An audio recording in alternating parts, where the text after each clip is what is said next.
Hey there guys, and welcome to another Borderlands 2 video. I know it's been a few weeks since I put out my last Borderlands video, but I have been pretty busy with school recently, and as some of you may know, they just upped the level cap from 50 to 61, so I wanted to go ahead and level up to 61 in Ultimate Vault Hunter mode before I put out any new Borderlands videos, as I didn't really feel like it was right showing how to farm non-max level weapons or kill raid bosses when they're not at their hardest difficulty.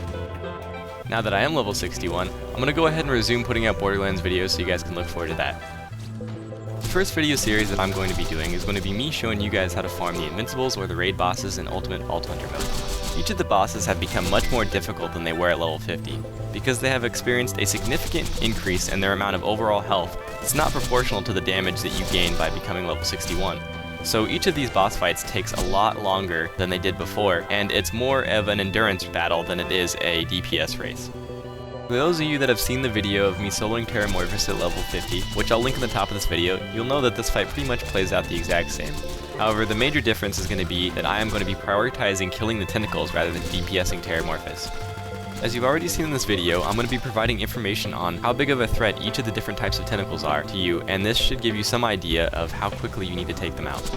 One of the really nice things about this spot is when Terramorphous comes up close to you to try to personally hit you rather than throw a projectile at you, if you jump up on this path, you shouldn't be able to get hit by his attack. Sometimes you can get hit if you're in the wrong position. It's very random. However, it shouldn't kill you in one hit as long as you have full health and full shield. One of the nice things is that I do have transfusion grenades and I can use deception mode to heal me up pretty quickly. As for the strategy of killing Terramorphous, it largely relies on me sitting behind this rock here, which blocks most of his projectiles and dealing damage from a distance while remaining safe. Even if you're not playing as Zer0, I feel like farming Terramorphous using this strategy is just as easy on other classes, if not easier, depending on which class you're playing. The only real advantage I get from playing as Zer0, besides some damage increases, is that I can use deception mode to distract the tentacles if I get into a bad position. So I'm going to go ahead and start going over the weapons that I use for this fight. The first weapon I'm going to be using is the Slagga, and the main purpose of this weapon, as the name says, is going to be to apply slag. Potentially you could substitute any other weapon that applies slag, but what I like about the Slagga is that it has a 115 round magazine size, and it always comes with a slag modifier. The second weapon I'm going to be using is the Unkempt Herald, and this is going to be my primary source of damage from short to medium range. What's nice about the Unkempt Herald is that it shoots a lot of projectiles in a horizontal arc, and when you combine this with the B shield, it's going to do a lot of damage. My third weapon is going to be my main source of damage at long range, which is going to be the Pitchfork sniper rifle.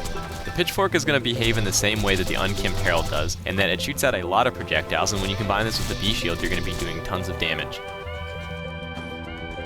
The final gun I'm going to be using is a backup gun, which in this case is a standard Infinity. What's nice about the Infinity is that it's great if you start running low on ammo, and it's also really good for taking out the tentacles.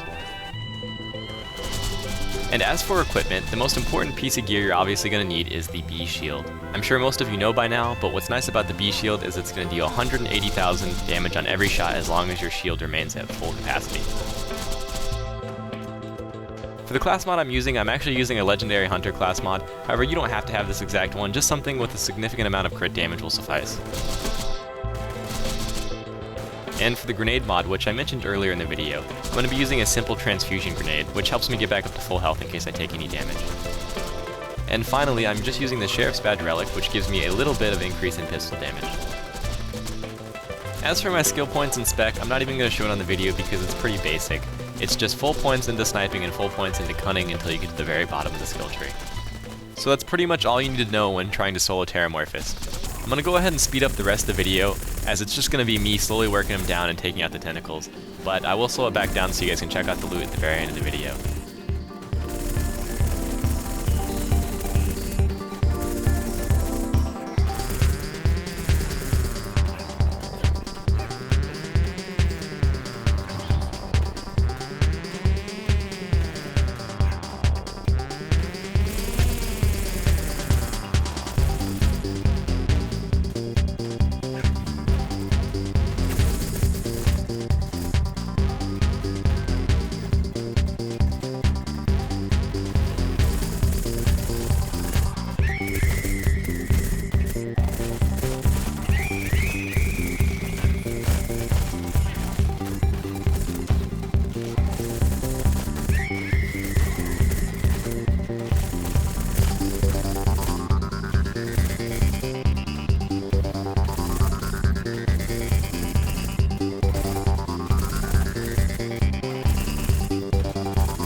And welcome back, guys. As you can see, we've literally been fighting Terramorphous for so long that it's gone from nighttime to daytime. As I get ready to finish off Terramorphous, I just want to go ahead and thank you guys for watching, and it'd be awesome if you left me a like or comment, let me know what you guys think of the video.